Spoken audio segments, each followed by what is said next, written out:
Right. இப்போ அடுத்தது கவனிங்க. சந்தர்ப்பம் 2. இரண்டாவது சந்தர்ப்பம்.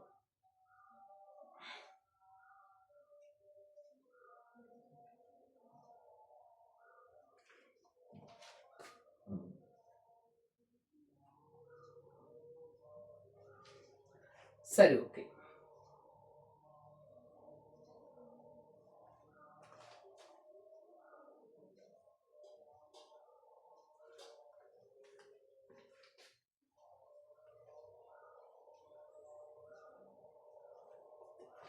கவனிங்க. இப்போ இரண்டாவது சந்தர்ப்பம் என்று சொன்னா, இரண்டாவது சந்தர்ப்பம் முதலாவது சந்தர்ப்பத்துல எழுதி கொள்ளுங்க ஆறுமுடுகள் என்று சொல்லி எழுதி கொள்ளுங்க.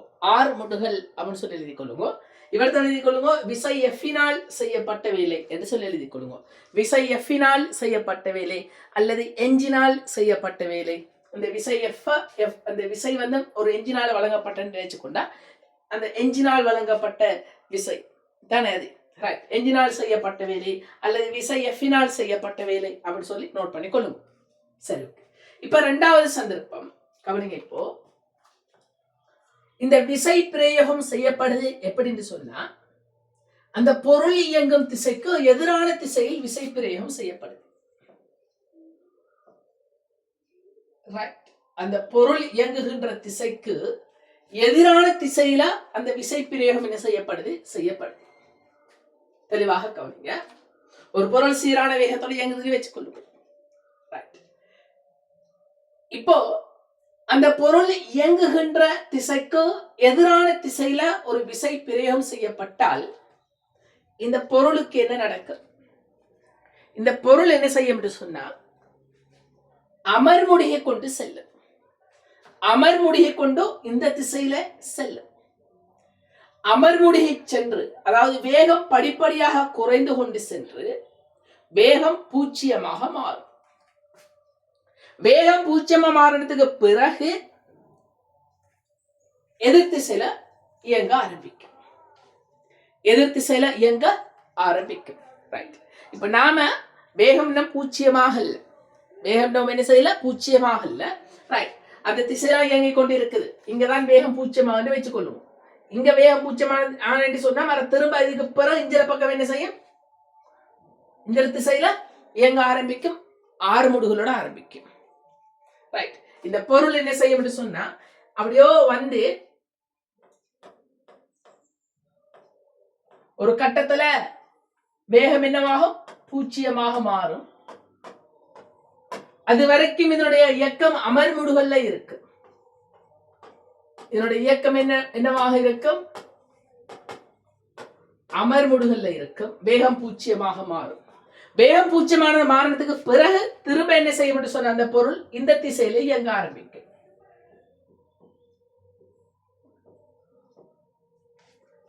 ஏடா அந்த திசையில அதுக்கு விசை எஃப்ங்கிற விசை என்ன செய்யப்படுது? இந்த திசையில தான் வழங்கப்படுது.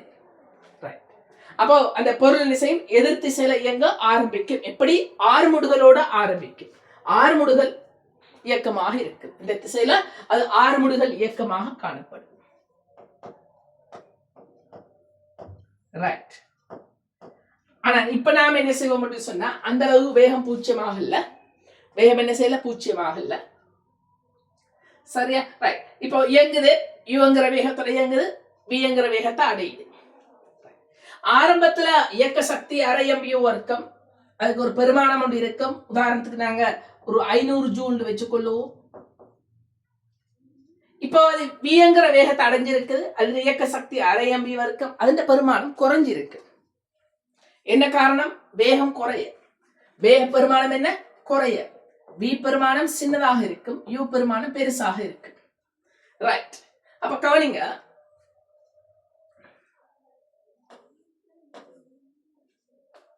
அப்ப கவனிங்க சொன்னா, இப்ப உள்ள இயக்கப்பாட்டு சக்தி, இப்ப இயக்கப்பாட்டு சக்தி கொஞ்சம் குறைஞ்சிருக்கு. உதாரணத்துக்கு ஒரு 200 ஜூல் வச்சுக்கொள்வோம்.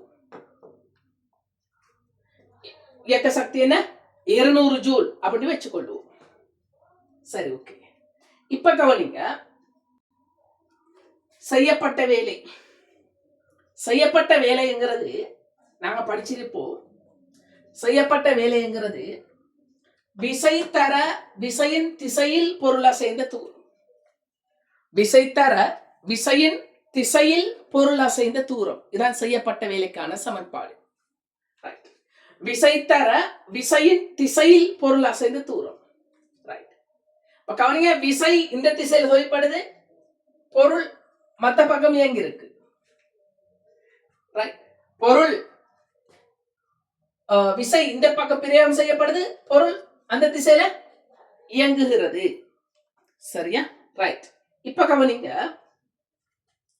செய்யப்பட்ட வேலை விசை தர விசையின் திசையில் பொருள் அசைந்த தூரம் தானே. ரைட். அப்போ ரெண்டும் ஒன்று கொண்டு எதிராக என்ன செஞ்சிருக்கு, இயங்கி இருக்கு. ரைட். நாம விசைய -f ஆக எடுத்துக்கொள்வோம், மத்த திசையில போடுவோம். விசைய மத்த திசையில என்ன செய்வோம், போடுவோம்.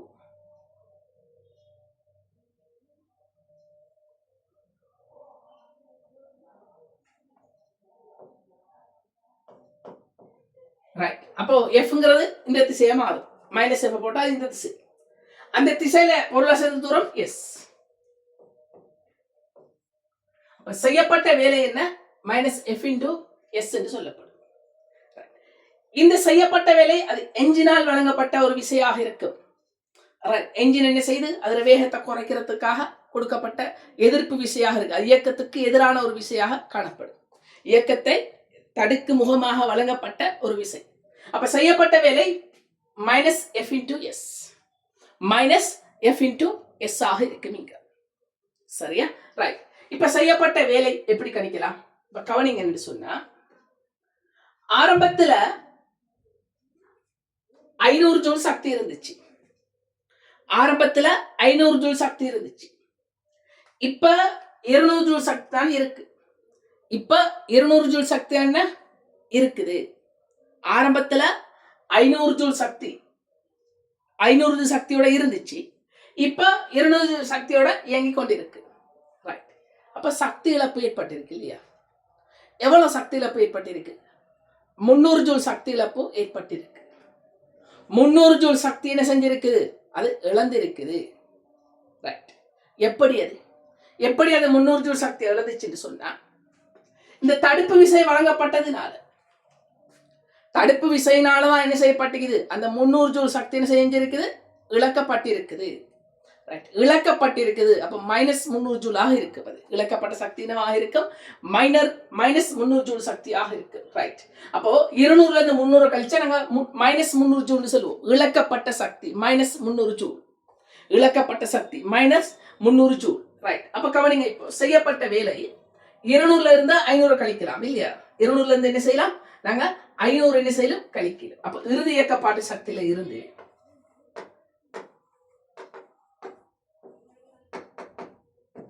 ஆரம்ப இயக்க சக்தி கழிச்சால் சரி. ஆரம்ப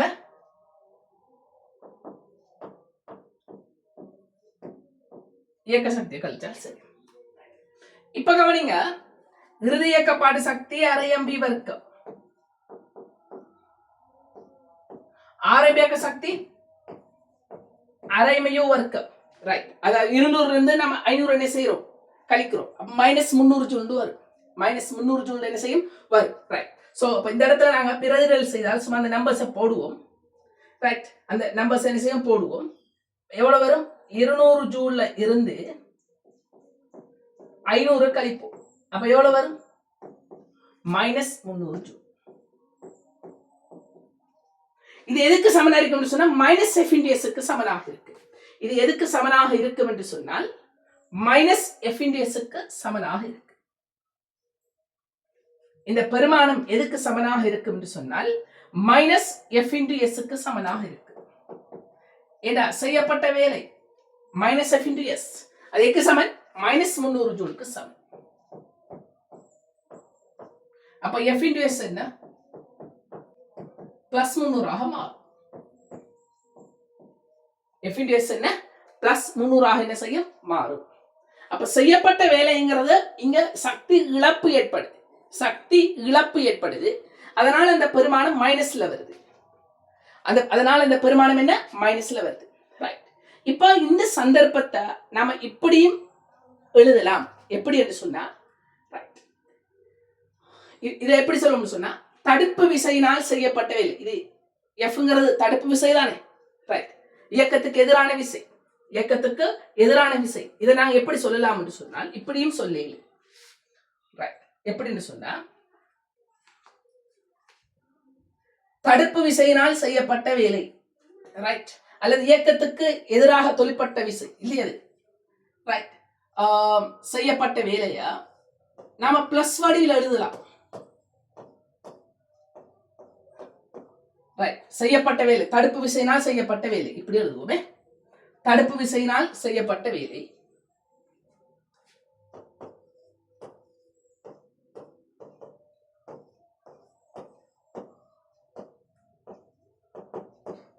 தடுப்பு விசையினால்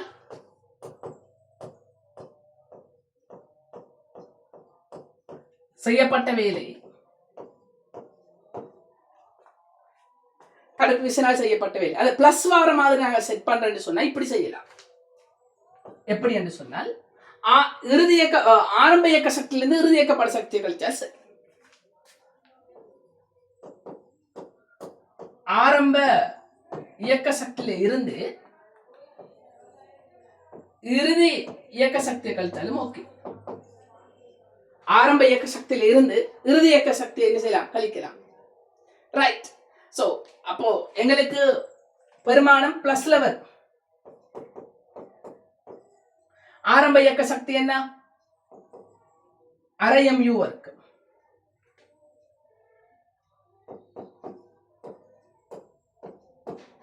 இறுதி இயக்கப்பட சக்தி என்ன, அரை MV இருக்கு. இதுல பெருமானம் 300, அதாவது அரை MU இருக்கும். அதான் 500 ஜூல் போட்டோம். அதுதான் நான் என்ன போட்டோம், 500 ஜூல் சொல்லி போட்டோம். அதுல இருந்து 200 கழிப்போம். இது எவ்வளவு, 300 ஜூல். அதாவது தடுப்பு விசையினால் செய்யப்பட்ட வேலை என்கிறது, தடுப்பு விசையினால் செய்யப்பட்ட வேலை எவ்வளவு என்று சொன்னா 300 ஜூல் சொல்றோம் தானே, ரைட். அதை நாங்க என்ன செய்யலாம் சொன்னா பிளஸ் வடிவில் எழுதுறேன்னு சொன்னா, பிளஸ் வடிவில் அந்த செய்யப்பட்ட வேலையை நாங்க சொல்றோம்னு சொன்னா ஆரம்ப இயக்க சக்தியிலிருந்து இறுதி இயக்கப்பாடு சக்தி என்ன செய்ய வேண்டும், கழிக்க வேண்டும். ஆரம்ப இயக்கப்பாடு சக்தியிலிருந்து இறுதி இயக்கப்பாடு சக்தி என்ன செய்யலும், கழிக்கலும், ரைட். அப்ப போடக்கூடிய நேரத்துல நாங்க நேரடியாக பிளஸ் வடிவில் என்ன செய்யலாம், அந்த ஆன்சரை பண்ணிக்கொள்ளலாம். அந்த ஆன்சர் என்ன செய்யலாம், எங்களுக்கு அப்ளை பண்றது இப்படி நாங்க என்ன செய்யலாம், அப்ளை பண்ணிக்கொள்ளலாம். இது ஏன் சொல்லித்தாருன்னு சொன்னா நாங்க கேள்விகள்ல மைனஸ் வடிவிலையும் அப்ளை பண்ண வேண்டிய தேவை ஒன்று இருக்குது. அதே போல சில கேள்விகள்ல நாங்க இந்த மாதிரியும் அப்ளை பண்ண வேண்டிய தேவை ஒன்று இருக்குது, ரைட். சோ நம்ம பின்னுக்கு கேள்விகள் செய்வோம், வேற கேள்விகள் செய்வோம். அந்த வேற கேள்விகள் செய்யக்கூடிய நேரத்துல ரைட் நாம இந்த மாதிரி போட்டு செய்ய வேண்டிய சந்தர்ப்பங்களும் இருக்குத்தான். மைனஸ் வடிவிலையை போட்டு செய்ய வேண்டிய சந்தர்ப்பங்களும் இருக்குது. மைனஸ் வடிவில போட்டு செய்ய வேண்டிய சந்தர்ப்பங்களும் இருக்குது. சில சந்தர்ப்பங்களை இப்படி நாம் என்ன செய்வோம், இப்படி நாங்க என்ன செய்வோம், அது சந்தர்ப்பங்கள் சந்தர்ப்பங்கள் உங்களுக்கு அப்ளை பண்ற நேரத்தில் உங்களுக்கு விளங்கும். சில சந்தர்ப்பங்கள்ல நிறைய சக்திகளை ஒரே நேரத்துல போட வேண்டிய தேவை கொண்டு வரும். நம்ம கேள்விகள் செய்வோம், அந்த நேரத்துல உங்களுக்கு விளங்கும்.